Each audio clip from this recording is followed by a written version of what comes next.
Jerry, so good to see you. This video is for anyone who is nearing retirement. We have a 4-step action plan for success. If you're nearing retirement, you're in what's known as the retirement red zone. You've heard of that, right, Jerry? Yeah, or the hazard zone. I know you're a football fan as well. Even though you're a Packers fan, we'll let it ride. Every financial decision you make in the red zone is crucial, which is why we're laying out a 4-step plan to help you maximize tax advantages, manage future income, and avoid costly surprises. So number one on that plan is to max out those tax advantage retirement accounts. Why is this important?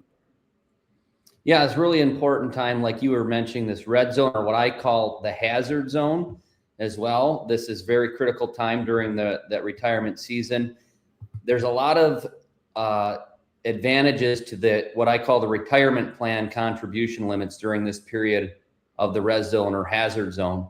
Not only is it important that you can add extra contribution limits to get you over that hump if you're needing extra retirement savings, but you also want to be looking at what type of tax situation you're in. And does it make sense to maybe do more traditional, which is pre-tax, or more Roth, which is then post-tax contributions at this point? I'm glad you brought that up. Yeah, because that is, of course, step number 2, open and max out an IRA. And if we've saved a lot in those tax deferred accounts, like a lot of us have, we might want to consider putting all of our contributions into the Roth side. Now, why does that matter? Yeah, it matters because of what your tax situation not only is this year, but also long-term through your retirement. So I always encourage people to think about their tax planning in 2 different levels. Macro, which is your entire lifetime, and then micro, which is year to year. So depending on how much you've put into those retirement accounts, how much you have put into your IRAs so far, what your spouse is putting into those accounts, that's really going to drive where you're going to want to put that extra savings if you need an extra bump. Mm-hmm. And then also, the one key thing to look at there is for high income earners, what's called the backdoor Roth conversion. Is there an opportunity to get non-deductible IRAs funded and then get money to a Roth that way? We can add a lot of extra money to Roths tax-free at that back end through those backdoor conversions to Roth. So right. And I know you specialize in this strategic tax planning, which is why we need to talk about health savings accounts as well. I know they're one of your favorite because these are uniquely triple tax advantaged. Yeah, so if you think about what tax planning is really looking at everything in your wealth management picture. It's looking at your income, it's looking at your health care, it's looking at your legacy, your investments, all of it working together. And health savings account is no different. It's one of the most advantageous tax tools in the entire tax code because, like you said, it's triple tax advantaged. We get a tax deduction going in, we get tax-free growth. And if we use it for healthcare, we get tax-free withdrawal. So it's really a big tool, important piece of your overall planning. So we want to use that when we can. Mm-hmm. And then number 4, understand required minimum distributions. A lot of people assume in retirement they're going to be in a lower tax bracket, but then these RMDs can really throw you off. Yeah, there's a lot to these RMDs, and it comes back to what I was saying, this macro versus micro, looking at the big picture, managing it year to year.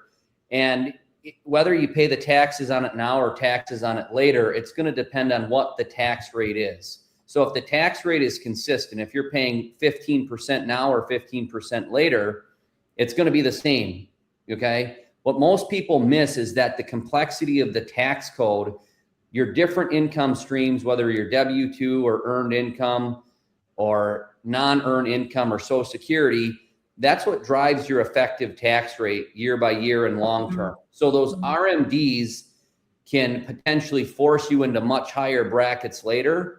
And people don't understand that RMDs are forced upon you. Another thing that I've been recognizing lately is that there's this misconception that we can do Roth conversions and that it'll satisfy an RMD. That's not the case. So even if you're going to wait to do Roth conversions down the road, a Roth conversion does not satisfy an RMD. So what that means is a year that you have forced distributions plus you want to do conversions, that's going to add extra income. You're not only going to have your RMD, you're also going to have your conversion if you're waiting that long to do conversions. So RMDs and managing those forced distributions are one of the biggest levers that we can pull in the wealth management picture for retirement to make sure that people keep money in their pocket as long as they can.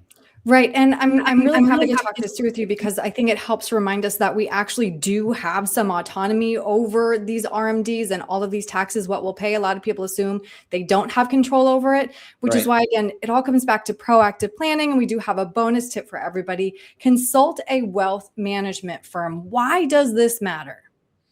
Well, the reason it matters so much is, Erin, is one of the commitments, and I'll share a little sneak peek of 3 of the commitments that one of those 3 commitments that we always talk to people about.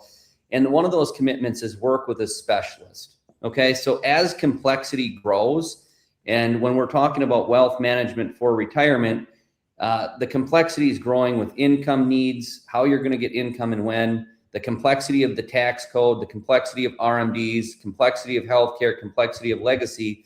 So as that complexity grows, so does the need for a specialized approach. Okay. So everybody out there has a broker that they're working with, or a 401k plan that they're working with, or a so-called advisor that they're working with.